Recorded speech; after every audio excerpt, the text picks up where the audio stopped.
I generally think the concept of fallacies are counterproductive to the goal of encouraging critical thinking, because they create the risk that somebody might learn something's a fallacy, and then they'll see that fallacy and they'll say, that's a fallacy, but they'll never actually learn why the argument is fallacious or understand for themselves exactly why the argument doesn't work. The alternative is that they at least actually learn why the fallacy is wrong, but then they inaccurately identify arguments as the fallacy because they look kind of like the fallacy, and they've mentally categorized the fallacy as wrong, so they see something that looks like it and they just say that's wrong. Again, the fundamental issue is that they're not actually thinking through why does this argument not work. They're just saying that's a fallacy, therefore it's wrong. I've actually considered in the past making an entire series on different fallacies and how people often misidentify them, because people often do. They'll say, that person just insulted me,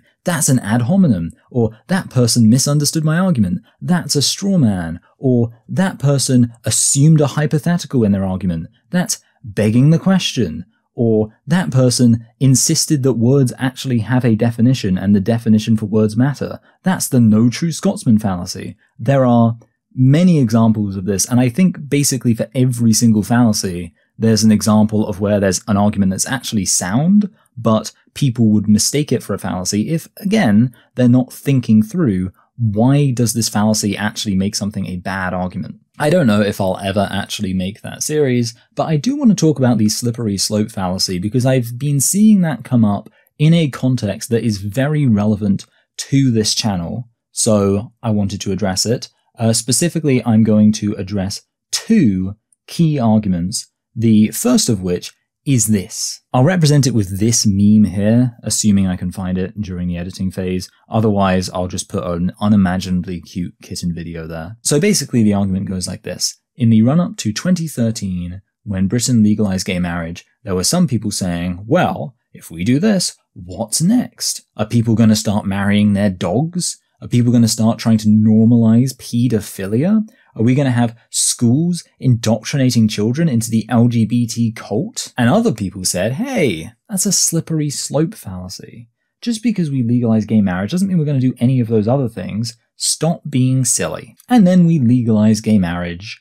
And now, to some extent, it sort of feels like some of those things have happened. I mean, people aren't marrying their dogs, but there definitely are people talking about normalizing paedophilia. And when you look at the amount of, LGBTQIA plus stuff that's being pushed in schools, a lot of people would consider that objectionable. A lot of people would consider some of the things being taught to the children to be things that are not appropriate for children to be being taught. And then there's the fact that trans ideology, in having attached itself to the LGBT movement, is acting seemingly as an extension of that movement now. And they're doing all sorts of terrible things. They are pushing to sterilize children and claiming it's a fundamental human right to sterilize children. They're saying that male sex criminals should be allowed in women's prisons. And you have these drag performers who are literally getting their genitals out around children, exposing children to all sorts of incredibly sexual stuff. The point is that if you actually traveled back 15 years in time and gave a general impression of our current culture to somebody who back then opposed gay marriage, they would probably say, looks like we were right. There were people pushing for all this other horrible stuff, and it didn't just stop at gay marriage. And that's what conservatives are saying now. We were right. And if you're a common sense progressive who supported gay marriage but opposes all of the other crazy stuff going on, then it probably feels pretty difficult to push back against that. It probably feels quite difficult to refute this meme here. The thing is, this meme isn't wrong. It's right in the way it's calling out what progressives said 15 years ago. Let me elaborate on that. See, firstly, let's all take a deep breath and recognize something. There is a strong association between the gay rights movement and the paedophile rights movement. NAMBLA isn't just about the relationships between adults and children, It's specifically about men and boys. And to kind of give an overview of this, I will play a clip from a Rubble of Empires video. I'd recommend you check out the video, and I will link it below. And I'll probably link it up here unless I have something else to link later on in the video. But if not, it will be down in the description. Here's the clip. Henry Hay was an American gay rights activist, communist, and labor advocate. He has been described as the founder of the modern gay movement and the father of gay liberation. He also was a staunch advocate for NAMBLA, the North American Man-Boy Love Association, which was a group advocating for pedophiles. Fellow NAMBLA members! What is particularly outrageous is that up until 1994, NAMBLA was a member of the mainstream group, the International Lesbian and Gay Association, which was a peak body for gay rights in the US. In July 1993, the United Nations Economic and Social Council granted consultative status to the ILGA, allowing it to take part in meetings and conferences as an observer, while NAMBLA and several other pro-pedophilia organizations were members. So, to clarify, while Season 5 of The Simpsons was on TV, NAMBLA was an accepted part of the mainstream gay rights movement. Ay, caramba! It was only because the UN decided that it could no longer grant this type of official recognition to a group that consisted of other groups which openly supported pedophilia that meant NAMBLA, along with several other groups with similar politics, were finally kicked out of the movement. The thing is, a lot of people don't want to talk about the fact that the gay rights movement is full of pedos. And that's good. In a way, it's good we don't want to talk about that, because the reason we don't want to talk about that is because, one, we support gay rights, which is good. We obviously want gay people to have equality.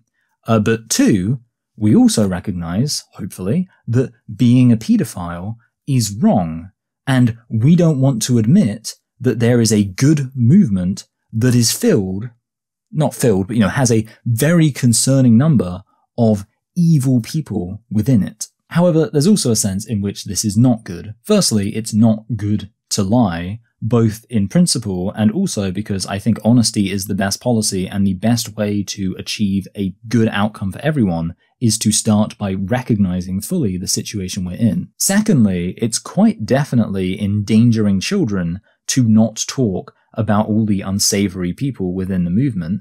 And thirdly, of course, it's setting the gay rights movement up for failure down the line when people realize some of this stuff and they think, why was all of this swept under the rug? This is what brings us full circle back to the original issue. The gay rights movement progresses, the pedophiles within the gay rights movement then feel emboldened to push for their pro-pedophilia stance, and conservatives see this and they feel vindicated that they were right to oppose the advancement and progress of the gay rights movement in the first place. Let's just point something out so we're all clear. Whatever unflattering things we could uncover about the gay rights movement or gay culture or even the majority of gay individuals, does any of that prove, ethically, that two men being in a loving relationship with each other is morally wrong? Does it prove that if those two men want to commit to each other in a monogamous, faithful, lifelong commitment of marriage, that they should not be allowed to do so? No. But here's another big point that needs to be stressed. It was fundamentally wrong and dishonest to dismiss those who had concerns about there being a slippery slope when we legalized gay marriage. It turns out those people were right. This was not a fallacy. Indeed, the slope was pretty bloody slippery when you consider the fact we're barely 10 years out from gay marriage having been legalized, and look where we're at right now as a culture. Here's what supporters of the LGBT community should have said right from the beginning. They should have said, you know what? You're right. The slope is slippery, but there's no reason why we can't stop that slide down that slope anywhere. If we look at this meme and we return back to it, I think that there is pretty much anywhere where you could make a point of stopping the slope. And you could have a consistent moral framework that could say, well, I support this, but I don't support the next thing. And that's where you can dig your heels in. I mean, if the main concern is paedophilia, I am happy to report that I think most people have a consistent moral framework that allows them to oppose paedophilia. The issue is that in insisting all of this was a slippery slope fallacy, we were pretending that the slope wasn't there and it wasn't slippery, and wouldn't you know, we ended up slipping down it. The mistake was in not acknowledging that the slippery slope was there in the first place, because then we could have anticipated the slope and we could have made sure to actually be prepared to stop things before they went too far. But instead, we were all too busy insisting that the idea that things even could go too far was a conservative delusion. The funny thing is that the actual solution could have made both sides pretty happy. We could have turned to conservatives and said, you know what? You're right. There are some dangerous people with some dangerous ideas who do want things to go too far, and we absolutely do need to stand arm in arm in opposition to those people. However, gay men just wanting to get married and be with the person they love has nothing to do with that.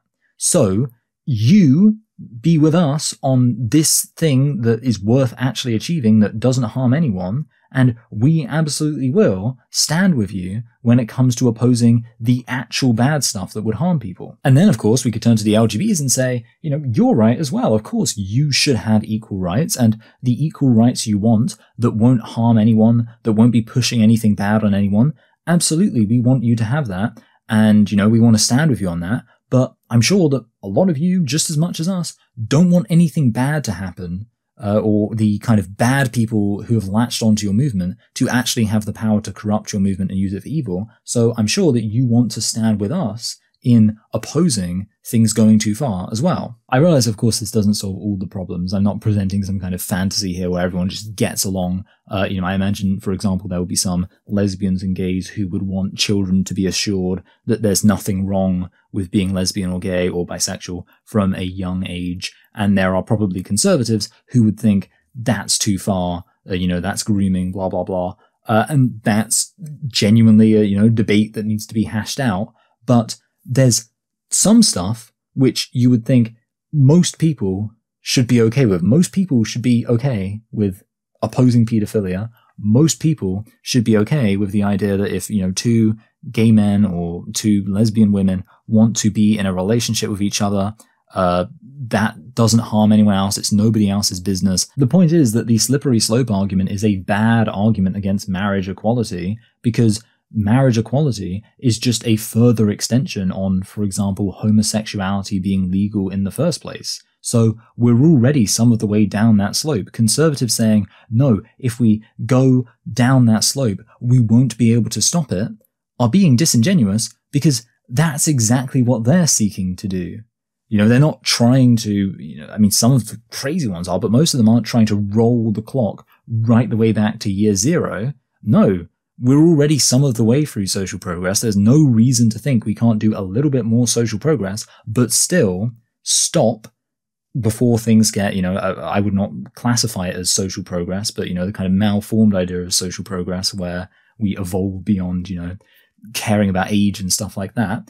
Absolutely, we can stop it there. Just like conservatives think we, can stop before gay marriage, or they thought we could stop after gay marriage. Or again, I'm not going to suggest there aren't other also legitimate issues that might want to be kind of changed after that. But certainly we can stop before all of the evil, terrible stuff that every good person should oppose. So there we go. Conservatives sort of do have the W on this one, and I can understand why a lot of conservatives are making memes to show how all of their concerns were correct. But the real issue isn't that the conservatives were right, it's that there wasn't a concerted effort on both sides to recognize that there are people who do want things to go too far, and fortunately, there is an overwhelming majority of people on both sides who have the strength and the will to stop things from going too far. People just needed to be honest about the fact that that was a risk and think about how exactly we were going to stop that risk from manifesting while simultaneously allowing people to achieve the equality that was overall good for them, possibly good for wider society, but certainly at least not harmful to wider society. Now, the next argument is sort of a spin-off of that former argument, because when conservatives make memes like this, they are, of course, opposing trans activism, but they're also opposing gay rights activism and acting as if it was wrong to grant gay people equal rights, because that was the catalyst for all of the negative aspects of trans ideology. And this creates a reverse slippery slope fallacy from trans activists, because I imagine there are a lot of gay people, especially the gay people who are fans of my channel, who would be thinking, yeah, you're right, obviously, you know, as far as the kind of slippery slope is concerned, we need to go back up the slippery slope, away from all these people trying to normalize pedophilia and all that kind of sick stuff. We need to go back up to the slippery slope where it was just about things like marriage equality and basically things which are completely legitimate goals. And they're saying we need to go there and stop the slope there. But the reverse slippery slope fallacy is that trans activists are now saying, well, if you push back away from all this horrible stuff, then you won't be able to stop the reverse of the slippery slope. And, you know, you'll lose not only marriage equality, but who knows how far back it will. Maybe homosexuality will even be recriminalized because you can't stop the slippery slope. Interestingly, this slippery slope appealed to by trans activists to try and, you know, hold gay people in place is functionally almost exactly the same and has kind of identical implications to the slippery slope that the conservatives have been talking about to try to hold gay people in place. The first similarity is that neither is entirely without merit. Obviously, as we've seen, there was some merit to the conservative concern that things would go too far, and it's also true that there are many people within the conservative movement who would probably want things to go too far the other way, and would want to push some really regressive stuff that would be bad for the LGBT community. And I imagine most people probably don't need me to convince them of that. But much like the other slippery slope fallacy, there's no reason why we can't say, yes, the slope is slippery, yes, it can go too far, but yes, we can still oppose the bad things and keep the good things and make a point, a concerted effort to stop at the right point, to dig our heels in, and if the conservatives, you know, are with us some of the way and then they start trying to push it too far that way, we can say, no, absolutely not. We're not going to stand for it. Or at least we have to believe this is possible, because the alternative is being trapped between two forms of extremism, either being so tolerant that we're tolerating like pure evil, or so conservative that we're taking away the rights that people actually should have and, like I say, are harmless to society at large. We need to believe that we can actually hold that middle ground, and we're not going to go too far one way or the other, because otherwise our situation is absolutely hopeless. The idea that LGBs or anybody else should be forced to accept a bad situation out of fear that things will go too far the other way if they, you know, try to push back against it is, I think, ridiculous. There are many, many people who think that a biological male cannot be a woman, and to say that they are not allowed to express that, or else they risk pushing things radically in some direction where loads of other stuff that they don't support and that is largely unrelated will happen instead, is actually genuinely a textbook example of a slippery slope fallacy. The key takeaway here is that it's not wrong or fallacious to suggest there is a slippery slope. The fallacy is in saying that we must accept wrong or immoral ideas because otherwise we will end up getting some terrible other thing if we oppose them, which, even if that was true, you still need to oppose immorality and falsehood. The point is that we need to recognize that the slope is slippery, but we need to go as far down or up that slope as we need to achieve what is moral, and then we need to be prepared to turn around and oppose anybody who wants to exploit the momentum of, whatever change has been achieved in order to push for something else that is in fact wrong. The good news is that in the case of this argument, I don't think this is as difficult as it's often presented. You're probably aware that a lot of trans ideologues will massively over-exaggerate the influence and power of conservatives within the LGB and gender-critical movement. They'll often say things like, well, once they've achieved their goals, do you think they'll spare you? Most ridiculously, this is said about literal Nazis who don't have any real power at all, touch wood. But even in the case of just regular conservatives, I don't buy this idea that the gender-critical movement is some small, tiny movement that's helping out the conservatives and will ultimately end up being entirely dependent on their good graces. No, there are lots of people who deep down know that trans ideology has at least gone too far, if not recognizing that the entire intellectual underpinning to it is completely vacuous. It's not even really a political thing. So it's not as if by pushing back against it, we're going to create some kind of unstoppable conservative juggernaut which will have this momentum that we can't possibly hope to oppose. I suspect that a lot of the trans ideologues talking about this deep down know that it isn't actually true, and it's a completely overblown fear, and it's a fear that they're using to make sure that people in the progressive left keep in line and don't think too much too critically about trans ideology. But honestly, I have very little concern that we'll achieve our goals and suddenly find that we've created this conservative monster that's going to be a big challenge to oppose. No, we should be prepared and poised to oppose it, but I don't think it's going to be that difficult to do.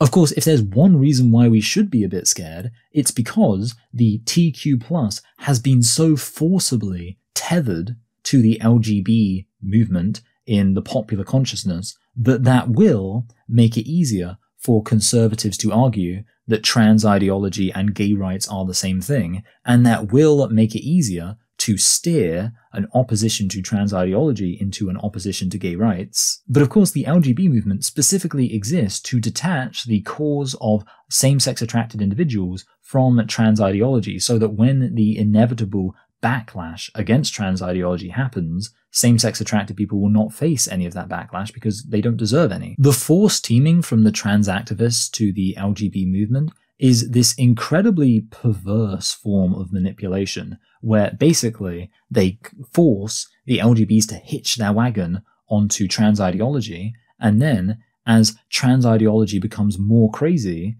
they face more ire and more backlash, and they say, hey, LGBs, you've got to come, bat for us, you've got to defend us, because otherwise they'll come for you next. So they bring the LGBs further into the fold, which then emboldens them to act even more crazy, which means even more backlash, which means they can then use that backlash as even more of a threat to the LGBT community, saying, oh, we the trans, we're getting this backlash, you need to, come defend us again, because otherwise they'll come for you next. And the more the LGBs are brought into trans ideology, by trans ideologues claiming, well, you have to defend us or they'll come to you next, the more that what they're threatening actually becomes true, because the more the LGBs become entrenched within trans ideology, the more under threats they are by trans ideology facing a backlash. Right now, it's this horrifying downward spiral, and the only winning move is to detach LGB entirely from trans ideology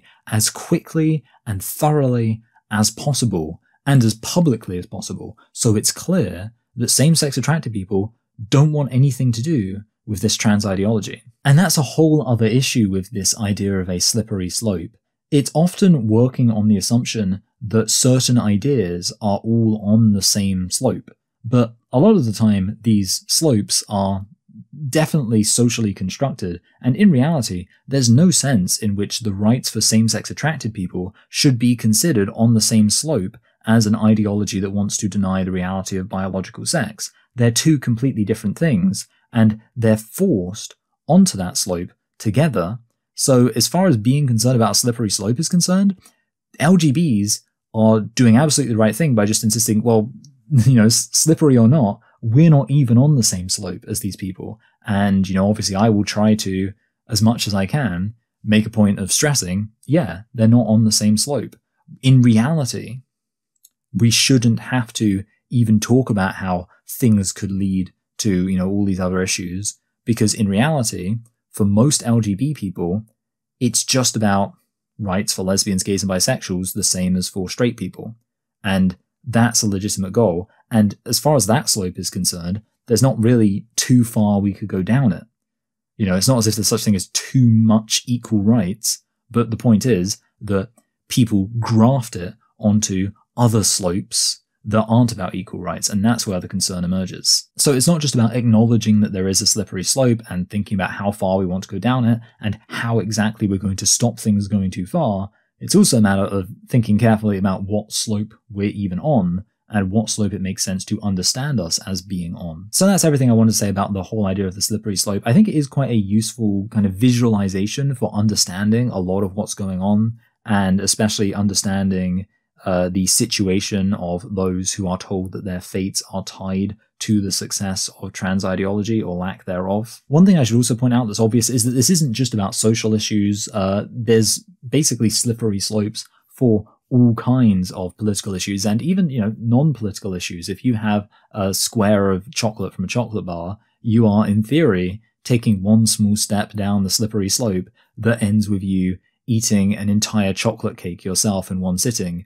And, hopefully you're able to resist slipping down that slope. I definitely have quite an addictive personality, and if I drink one beer, I'm taking a step down a slippery slope that potentially ends with me drinking far more than I should. And that's one reason why I'm teetotal. But again, even just if I think or am briefly tempted to drink some alcohol, I'm taking a very small step down that slippery slope. But the good news is I don't really struggle too much to stop myself from going down that slope. For another example where I do go a bit further down, anytime I load up Twitter, I'm taking a little step down a slippery slope that ends with me wasting my entire day arguing with strangers about nonsense. And sometimes I've literally gone all the way down that slope, but then other times I've gone down that slope and then I've climbed my way back up, and I've actually managed to, stop engaging with the nonsense on Twitter and actually salvage some productivity from the day. So